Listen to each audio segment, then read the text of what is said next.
કેમ છો વાલા દોસ્તો? ચાલો તો આપણે રાસાયણિક ગતિકી ચેપ્ટરની અંદર આગળ જઈએ. લેક્ચર નંબર 11 પ્રક્રિયા વેગ પર તાપમાનની અસર, આર્હેનિયસ નિયમ, આર્હેનિયસ સમીકરણ. બહુ જ અગત્યનો ટોપિક છે, મોસ્ટ અને મોસ્ટ ઇમ્પોર્ટન્ટ છે દોસ્તો. ખાસ ધ્યાન રાખજો, આપણે એને વ્યવસ્થિત રીતે સમજવાનો છે. પરીક્ષા માટે JEE નીટ માટે જોજો, બોર્ડ માટેથી JEE નીટ માટે પણ બહુ જ અગત્યનો. આમાંથી ક્યાંક ને ક્યાંક દાખલાઓ, પ્રશ્નો સીધા આમ તેમ MCQ સીધા જ પ્રશ્ન પૂછી શકે છે તમને.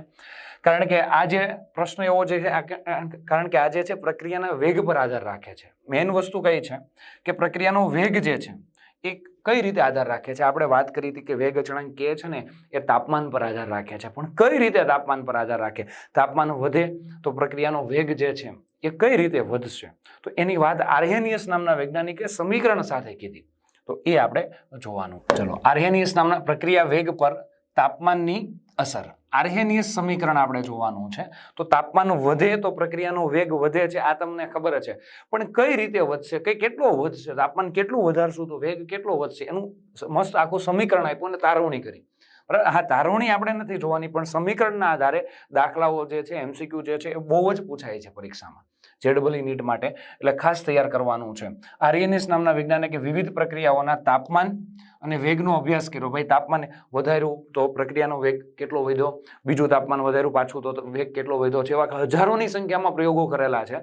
અને પછી આ જે છે એ સૂત્ર એને તારવેલું છે કે પ્રક્રિયા વેગ અચળાંક K બરાબર વેગ અચળાંક K. જો પ્રક્રિયા વેગ બરાબર આપણે આવું લખીએ છીએ, વેગ બરાબર શું થશે? K. અને પ્રક્રિયકની કોઈ પણ સાંદ્રતા જે છે એની કેટલી ઘાત આવશે? 1 ઘાત આવશે, 2 ઘાત આવશે. પ્રથમ ક્રમ હોય તો 1 ઘાત આવે, દ્વિતીય ક્રમ હોય તો 2 ઘાત આવે, તૃતીય ક્રમ 3 ઘાત આવશે. પણ આ જે છે, હવે હું તમને એમ કહી દઈશ કે K એટલે અચળાંક છે. આપણે વાત કરી હતી K જે છે સાંદ્રતા સાથે બદલાતો નથી, કે તાપમાન સાથે બદલાય છે. આવી આપણે પહેલા વાત કરેલી હતી. તો તાપમાન સાથે કઈ રીતે બદલાય છે એના માટે આર્હેનિયસ નામના વૈજ્ઞાનિકે આ સમીકરણ આપેલું છે. હા, હવે આ સમીકરણ પ્રમાણે એવું કહી શકાય કે K વધે તો વેગ વધે. આ બહુ સીધી વસ્તુ છે. વેગમાં શું વધારો થાય? આ K વધે તો વેગ વધે. તો ડાયરેક્ટ હવે આપણે K ની વાત કરવાના છીએ. જો K માં વધારો થશે તો ઓટોમેટિક તમને ખબર છે વેગમાં વધારો થશે, કેમ કે આ સમપ્રમાણમાં છે. જો K વધશે તો પ્રક્રિયાનો વેગ વધશે. તો એને આ સમીકરણ આપ્યું, K is equal to A into E raise to એની ઘાતમાં છે માઇનસ EA અપોન RT. હવે જ્યાં K કોણ છે? K જે છે પ્રક્રિયાનો વેગ અચળાંક છે. આ તમે ઓળખો છો આને. K કોણ છે? પ્રક્રિયાનો વેગ અચળાંક જે છે.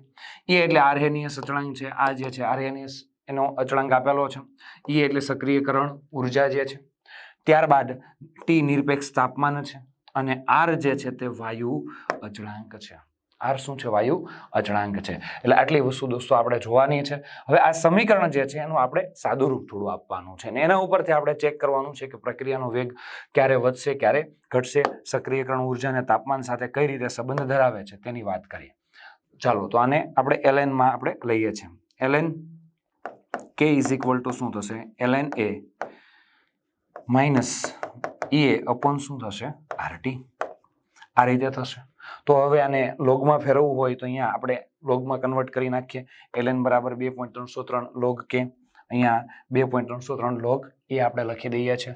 તો અહીંયા હું લખી દઉં છું 2.303 log K is equal two 2.303 log A minus EA upon RT. આ તમે જોઈ શકો છો. હવે 2.303 વડે બધાને ભાગી દઈએ તો આપણું સૂત્ર આવશે log K. log K is equal two log A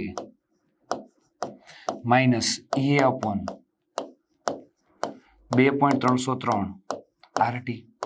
આ બહુ સિમ્પલ વાત છે. log K is equal two log A minus EA upon 2.303 RT જે છે આ સૂત્ર તમને મળી જાય છે દોસ્તો. આ સૂત્ર મોસ્ટ અને મોસ્ટ ઇમ્પોર્ટન્ટ છે. એટલા માટે ઇમ્પોર્ટન્ટ છે, હવે હું તમને વાત કરું છું કે પહેલા તો તાપમાનની વાત કરશું. તો તાપમાન વધે તો શું થશે? હવે જો તાપમાન વધે,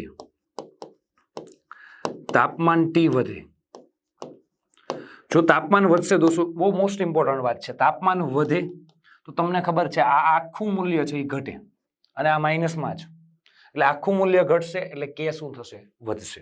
એટલે તાપમાન વધે તો જોજો બરાબર EA અપોન 2.303 RT આ વેલ્યુ જે છે, આખું મૂલ્ય જે છે એ ઘટે, અને આ ઘટે તો K જે છે એ વધે છે.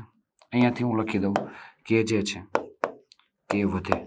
અને કે વધે, જોજો બરાબર, કે વધે તો પ્રક્રિયા વેગ વધે છે. તો શું થાય છે? પ્રક્રિયા વેગ વધે છે. બહુ જ મોસ્ટ અને મોસ્ટ ઇમ્પોર્ટન્ટ વાત જે છે, એટલે કે જો આ વધશે તો પ્રક્રિયા વેગમાં શું થશે? વધારો થશે. એટલે કે આની અંદર જો વધારો થશે, કે વધશે ને કે વધશે તો પ્રક્રિયા વેગ વધશે. ફરી એક વખત જો તાપમાન વધે છે, જોજો બરાબર, સમીકરણ શું કહે છે? તાપમાન વધે છે તો એ પણ 2.303 RT આવું મેથ્સ કહે છે, બરાબર છે. આ ઘટશે એટલે કે શું થશે? વધશે. અને કે વધે તો પ્રક્રિયા વેગ વધે. ફાઇનલ એવું કહી શકાય, તાપમાન વધે. જો તાપમાન વધે તો પ્રક્રિયા વેગમાં શું થાય છે? વધારો. તાપમાન વધે તો પ્રક્રિયા વેગ વધે છે. આ સામાન્ય રીતે એવું કહેવામાં આવે છે, સામાન્ય રીતે તાપમાનમાં 10°C નો વધારો કરતા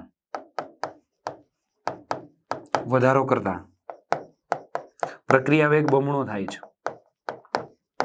પ્રક્રિયા વેગ કેવો થાય છે? બમણો. એટલે આ ખાસ ધ્યાન રાખવાનું. પ્રક્રિયા વેગ 10°C તાપમાન સામાન્ય વાત છે. 10°C તાપમાન વધારીએ છીએ તો પ્રક્રિયા વેગ બમણો થાય છે. અને 20°C તાપમાન વધારે તો પ્રક્રિયા વેગ 4 ગણો થાય. આવું નોર્મલી જે છે, બધી જ પ્રક્રિયામાં આવું થતું નથી. ખ્યાલ આવ્યો? એટલે આ તમે ધ્યાન રાખજો. એટલે તાપમાન વધે છે, ટી વધે છે, ઓકે, તો કે વધે છે, અને કે વધે છે તો પ્રક્રિયાનો વેગ શું થાય છે? વધે છે. બરાબર. એટલે આ મોસ્ટ અને મોસ્ટ ઇમ્પોર્ટન્ટ છે. હવે જો ઈ વધે તો શું થાય? સક્રિયકરણ ઉર્જા. બહુ સિમ્પલ છે. સક્રિયકરણ ઉર્જા વધે તો કે વધે, કે ઘટે. કે ઘટે તો પ્રક્રિયા વેગ ઘટશે, કારણ કે અહીંયા માઇનસ છે. હવે સક્રિયકરણ ઉર્જા એટલે શું છે? જોજો બરાબર, બહુ સાદી ભાષામાં. આવતા લેક્ચરમાં, ના પછીના લેક્ચરમાં અને એના પછીના એક લેક્ચર આવશે, એની અંદર આપણે સક્રિયકરણ ઉર્જા ભણવાના જ છીએ, ત્યારે ડિટેલમાં આવશે. પણ અત્યારે હું તમને થોડું ટૂંકમાં કહી દઉં કે કોઈ પણ પ્રક્રિયા જે છે એ થવા માટે, સક્રિય કરવા માટે આપવી પડતી ઉર્જા.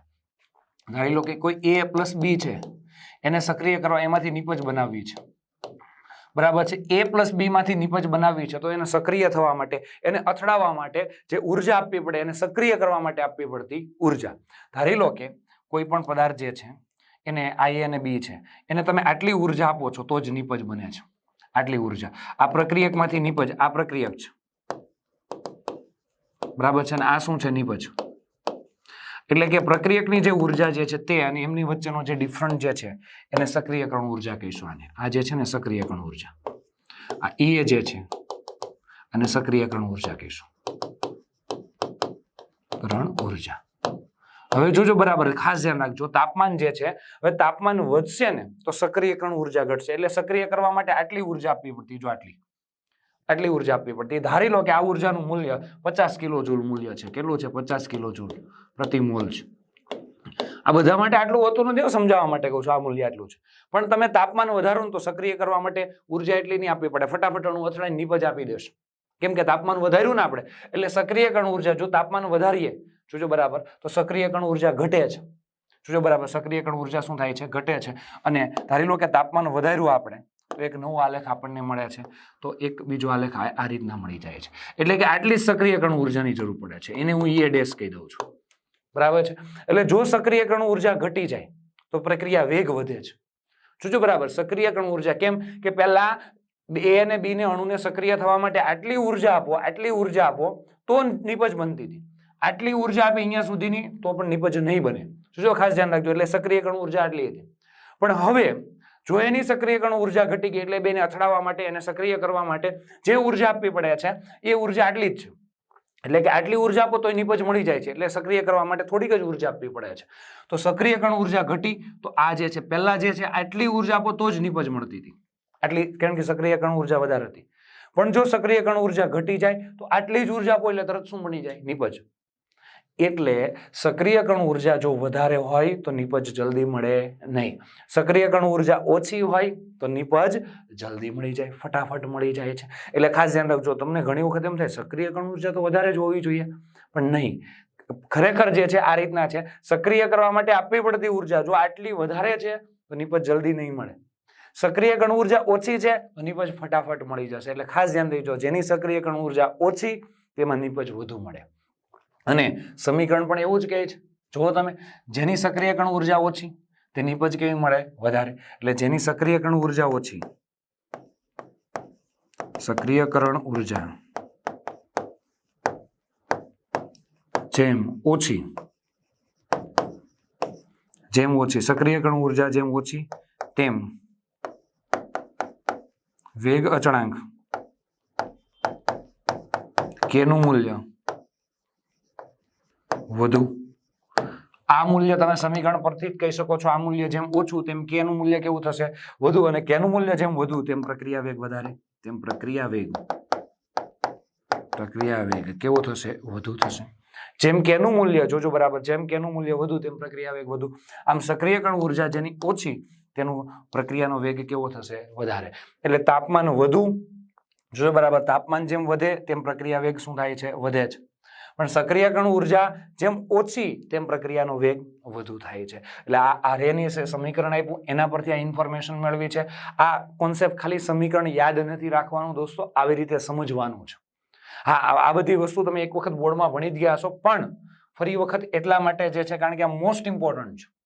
કારણ કે કે એટલે વેગ અચળાંક કે છે, બરાબર છે. ઈ એટલે સક્રિયકરણ ઉર્જા. સક્રિયકરણ ઉર્જા શું છે? થોડીક બેઝિક માહિતી આપી દીધી, વધારે ડિટેલમાં આપણે જે ભણવાના છીએ. ત્યારબાદ તાપમાન ટી જે છે એટલે તાપમાન જે છે એની સાથેનો સંબંધ. એ એટલે તો આર્હેનિયસનો અચળાંક છે. એટલે તાપમાન વધે તો કે વધે છે, અને કે વધે તો પ્રક્રિયાનો વેગ વધે છે. અને સક્રિયકરણ ઉર્જા વધે, સક્રિયકરણ ઉર્જા વધે, જો અહીંયા સક્રિયકરણ ઉર્જા ઓછી હતી તો પ્રક્રિયાનો વેગ વધારે હોય.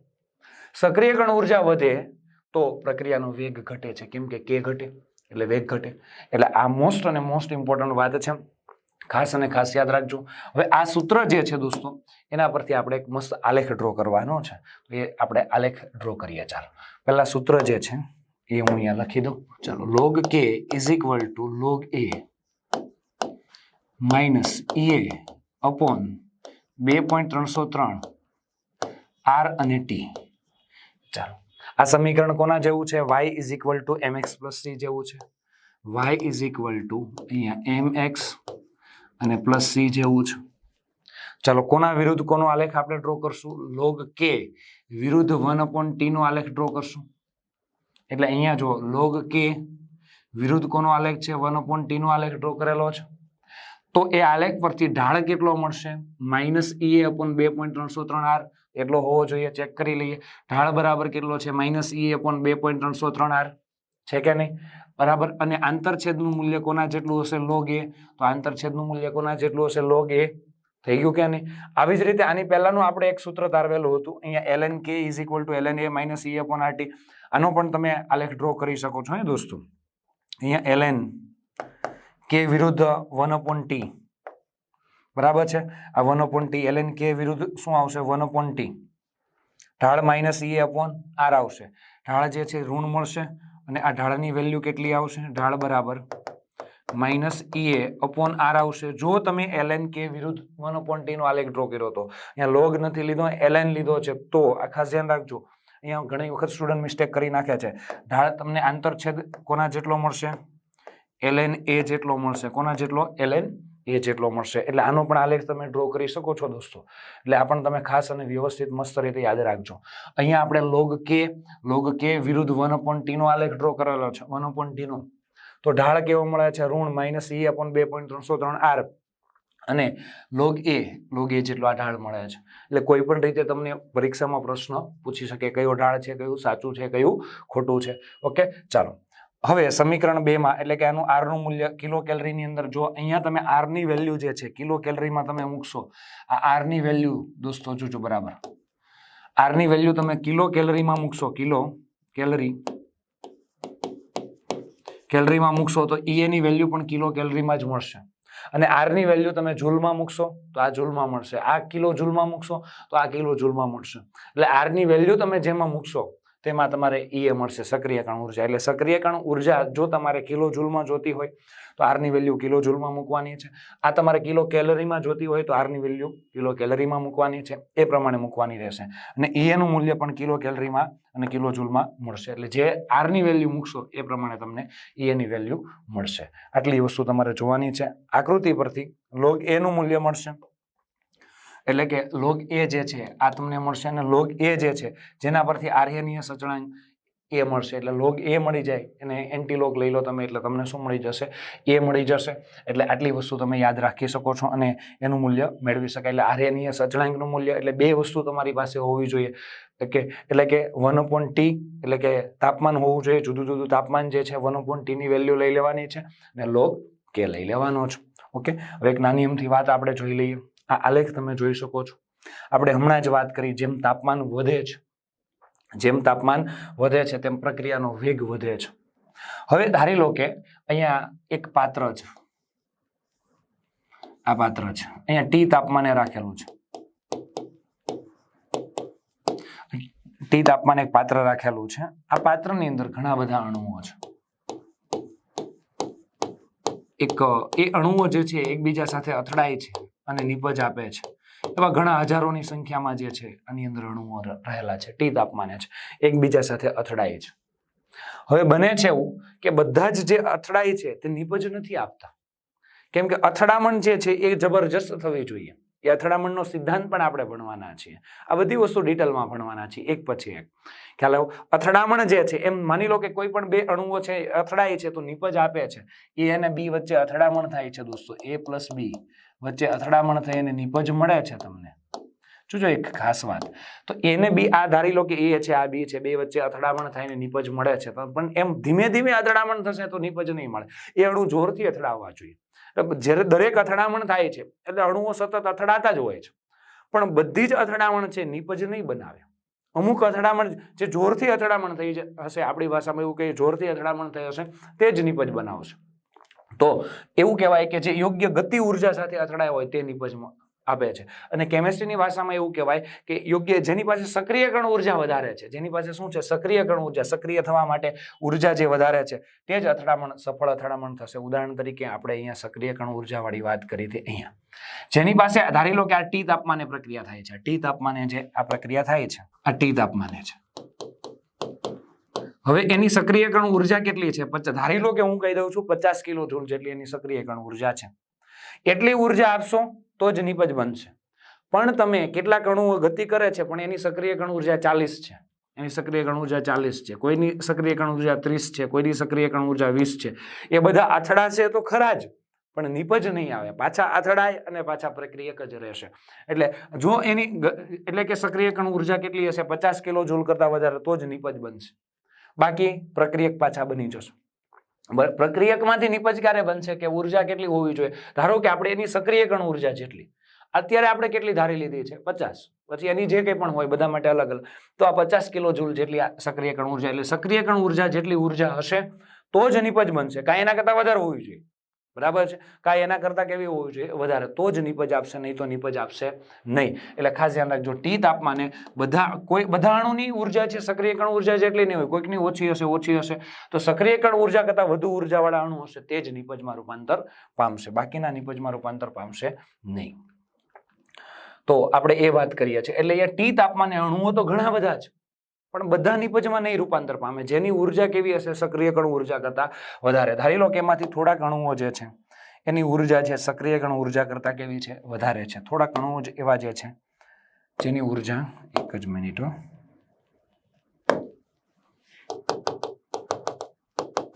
આટલા અણુઓ જે છે જેની ઉર્જા કેવી છે સક્રિયકરણ ઉર્જા કરતા કેવી છે? વધારે છે. આટલા અણુઓ જે છે એની સક્રિયકરણ ઉર્જા કરતા ઉર્જા વધારે છે, બરાબર છે? આટલા જ અણુ મેં અત્યારે લઈ લીધા છે, એની ઉર્જા છે, બાકીનાની ઉર્જા કેવી છે સક્રિયકરણ ઉર્જા કરતા વધારે. એટલે મેં આલેખ આપણે અહીંયા ટી તાપમાને આપણે જે આલેખ ડ્રો કર્યો છે, આ જે આલેખ જે છે ટી તાપમાને છે, આ આલેખ છે ને ટી તાપમાને છે. અહીંયા તમે જોઈ શકો છો આ ટી તાપમાન જે છે, ટી તાપમાને આ આલેખ જે છે સક્રિયકરણ ઉર્જા જેટલા ઉર્જાઓ છે આટલા અણુઓની ઉર્જા જે છે કેવી છે? સક્રિયકરણ ઉર્જા કરતા વધારે. આ જે છે સક્રિયકરણ ઉર્જા કરતા વધારે, જો આ સક્રિયકરણ શક્તિ લખેલી જ છે, સક્રિયકરણ શક્તિ જે છે એને અથવા તો તેના કરતા વધુ ઉર્જાવાળા, તેના કરતા વધુ ઉર્જાવાળા અણુઓ છે, એટલા જ. પણ હવે હું તાપમાન 10 અંશ સેલ્સિયસ વધારું છું, 10 અંશ સેલ્સિયસ વધારું છું. જો આનું તાપમાન T+10 કર્યું, T+ કેટલું કર્યું? 10 કર્યું, બરાબર? 10 અંશ સેલ્સિયસ વધાર્યું છે તો સક્રિયકરણ ઉર્જાવાળા અણુઓની સંખ્યા વધી જશે. આમાં જે હતી એના કરતા કેવી થઈ જશે? વધારે થઈ જશે. એટલે સક્રિયકરણ ઉર્જા કરતાં વધુ ઉર્જાવાળા અણુઓની સંખ્યા વધારે થઈ જાય, ડબલ થઈ જશે. એટલે પ્રક્રિયાનો વેગ એટલે T+10 તાપમાન જે અહીંયા તમને આપેલું છે, આ રેડ કલરથી તમને રિપ્રેઝન્ટ કરેલું છે, આ બરાબર છે. એ એટલે આટલા ભાગ જે હતા એ ગતિ ઉર્જા, જેની ઉર્જા કેવી હતી સક્રિયકરણ ઉર્જા કરતાં વધારે, પણ એ ભાગ જે છે હવે ડબલ થઈ ગયો, આટલો થઈ ગયો, બરાબર છે. આ જે સક્રિયકરણ ઉર્જા કરતાં વધુ ઉર્જાવાળા જે અણુઓનો અંશ શું થઈ ગયો, ડબલ થઈ ગયો. એટલે આ જે આલેખ કોના વિરુદ્ધ છે, અણુઓનો અંશ અને ગતિ ઉર્જા. આની ગતિ ઉર્જા કેવી છે, પેલા T તાપમાને કેટલી ઉર્જા, આ T તાપમાનની ઉર્જા જેમ જેમ એટલે કે જેમ જેમ ગતિ ઉર્જા વધે છે તેમ અણુઓનો અંશ શું થાય છે, વધે છે, અને પછી ધીમે ધીમે શું થાય છે, ઘટે છે. પણ જોજો બરાબર અહીંયા પણ એવું જ છે, T તાપમાને તો ખાસ આલેખમાં જોવાની આ જ વાત છે કે આટલા ગતિ ઉર્જા કરતાં વધુ ઉર્જાવાળા અણુઓનો અંશ પહેલા આટલો જ હતો, આટલો જ હતો. પણ T+10 તાપમાન કર્યું એટલે 10 અંશ સેલ્સિયસ વધાર્યું તો ગતિ ઉર્જા કરતાં વધુ ઉર્જાવાળા એટલે કે જે સક્રિયકરણ ઉર્જા જે છે એટલી ગતિ ઉર્જા, સક્રિયકરણ ઉર્જા કરતાં વધુ ગતિ ઉર્જાવાળા અણુઓનો અંશ કેવો થઈ જાય, ડબલ થઈ જાય છે. આ આલેખ આ મેન આ બતાવે છે. બાકી બીજું કંઈ આલેખની અંદર વધારે કંઈ ટેન્શન વાળું છે નહીં, ઘણા આમાં કન્ફ્યુઝ થઈ જતા હોય છે આલેખમાં. પણ એટલી જ વસ્તુ છે કે 10 એટલે કે T તાપમાને જે આ અણુઓનો અંશ હતો, કેવો અણુનો અંશ, સક્રિયકરણ ઉર્જા જે છે, આ સક્રિયકરણ ઉર્જા એના કરતાં વધુ ઉર્જા ધરાવતા, એટલે કે ગતિ ઉર્જા તો છે આટલી છે, આટલી છે, આટલી છે, આટલી છે, પણ કઈ ગતિ ઉર્જા, સક્રિયકરણ ઉર્જા કરતાં વધારે, તો એ ગતિ ઉર્જા ધરાવતા અણુઓનો અંશ આટલો હતો. પણ 10 અંશ સેલ્સિયસ તાપમાન વધાર્યું તો એ અંશ કેવો થઈ ગયો, ડબલ થઈ ગયો. ખ્યાલ આવ્યો? 10 એટલે આ અંશ જે છે એ કેવો થઈ ગયો, ડબલ. કયો અંશ ડબલ થયો, ટોટલ ગ્રાફ નહીં, સક્રિયકરણ ઉર્જા કરતાં વધુ ઉર્જા ધરાવતા અણુઓનો અંશ કેવો થઈ ગયો, ડબલ. પેલા સક્રિયકરણ ઉર્જા ધરાવતા અણુઓનો અંશ જો આટલો જ હતો, આટલા જ અણુઓ સક્રિયકરણ ઉર્જા કરતાં વધારે ગતિ ઉર્જા ધરાવતા હતા.